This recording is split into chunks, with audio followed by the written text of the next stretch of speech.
तुम लोगों ने एक टॉपिक पढ़ा होगा एलआर में, that topic is selection.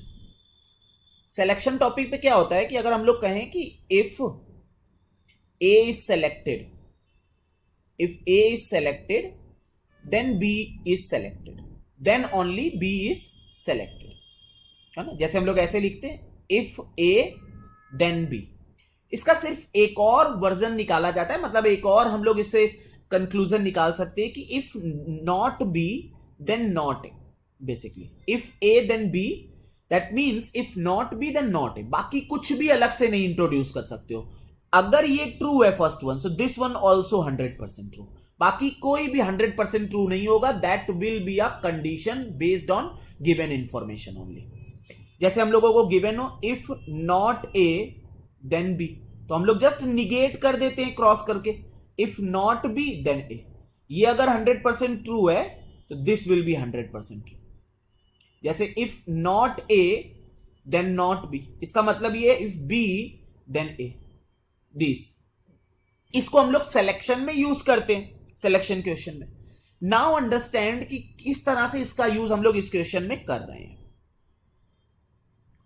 So question कह रहा है कि because of the recent transformation of the market Quora must increase productivity. Now understand कि because of the recent transformation of market Quora must increase is productivity. 100% true है, ये चीज true है, 100% है। But may be other factors are also involve, because of that Cora must increase productivity. Cora को अपनी productivity increase करना पड़े, वो भी फैक्टर इंक्लूड हो सकते हैं। Because of the recent transformation of the market Quora must increase productivity, ये 100% ट्रू है। लेकिन और भी चीजें इंक्लूड हो सकती है, लाइक कंपटीशन हुआ, और भी कई फैक्टर्स हो सकते हैं जिसके कारण कोरा को अपनी प्रोडक्टिविटी इंक्रीज करनी पड़े। 10% over the course of next 2 year और it will certainly go bankrupt. मतलब अगर वो अपनी प्रोडक्टिविटी को 10% इंक्रीज नहीं करता, this is sine of negation. अगर इंक्रीज नहीं कर रहा है तो वो बैंकक्रप्ट हो जाएंगे। This is 100% true. ये 100% ट्रू है। ये 100% ट्रू है कि अगर वो अपनी प्रोडक्टिविटी 10% इंक्रीज नहीं करता है तो वो बैंकक्रप्ट हो जाएंगे। In fact, however, Kora's production structure is such that if a 10% productivity increase is possible, then a 20% increase is attainable.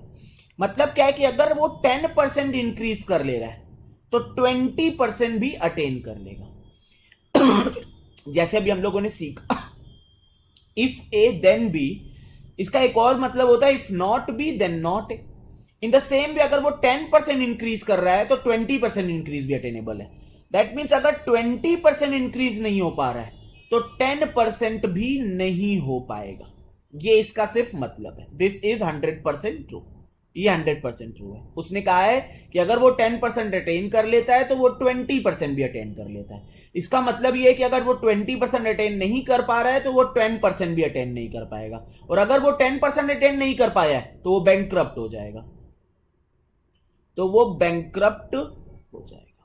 मतलब अब फिर से एक बार, अगर वो 10% इंक्रीज कर रहा है तो 20% भी अटेनेबल है। अगर वो 20% नहीं कर पा रहा तो 10% भी इंक्रीज नहीं हो रहा है, और 10% इंक्रीज नहीं हो पा रहा है तो वो बैंकक्रप्ट हो जाएगा। ये चीज हमारी हो गई। अब यहां से तुम्हें क्लियर कट दिख जाएगा कि कौन सा तुम्हारा आंसर है। If the statement above are true, ये स्टेटमेंट ट्रू है, which one of the following must on the basis of them also be true. इनके बेसिस पर कौन सा मस्ट ट्रू है मेरा, कौन सा ट्रू है? मस्ट मस्ट मस्ट ट्रू है ना। केवल एक कंडीशन ट्रू होने से नहीं, जो हमेशा हर बार ट्रू होगा, वो हम लोग कंडीशन ढूंढ रहे हैं। क्वेश्चन 1 क्या कह रहा है? It is only Cora's production structure that makes it possible for Cora to survive the transformation of the market. Only Cora's production structure, only Cora's production structure no, other factors भी involve हो सकते हैं। हम लोग only जो extreme words होते हैं उनको तो वैसे ही एलिमिनेट करते हैं मैक्सिमम क्वेश्चन में। बी की बात करते हैं। Cora will not go bankrupt if it achieve a productivity increase of 20% over the next 2 years। Now understand thing, अगर वो 10% इंक्रीज नहीं करता है तो वो बैंकक्रप्ट हो जाएगा, ये 100% बात है।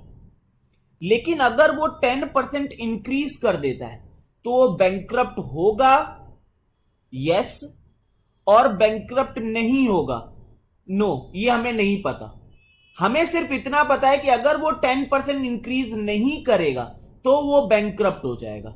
ये हम लोग अपने आप से इमेजिन नहीं कर सकते कि वो 10% अगर अचीव उसने कर लिया देन व्हाट, वो बैंकक्रप्ट अभी भी हो सकता है और हो सकता है वो बैंकक्रप्ट ना हो।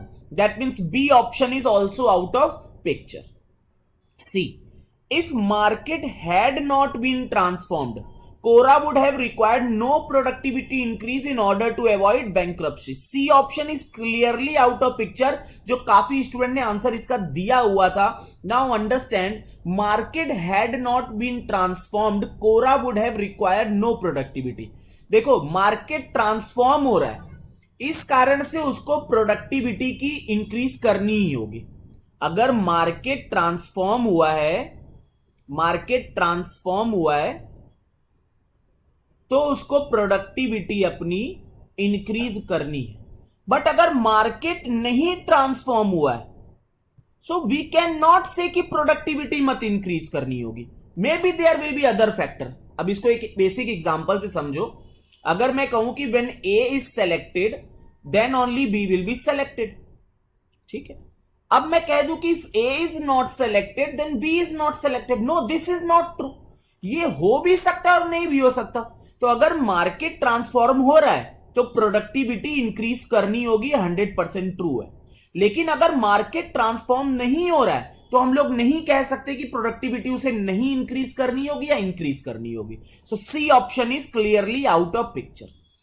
D option, because of the transform of the market, Cora will achieve a productivity increase of 10% over the next 2 years. This is the very bad framed option, तो ये clearly out of picture है। E option पे आते हैं।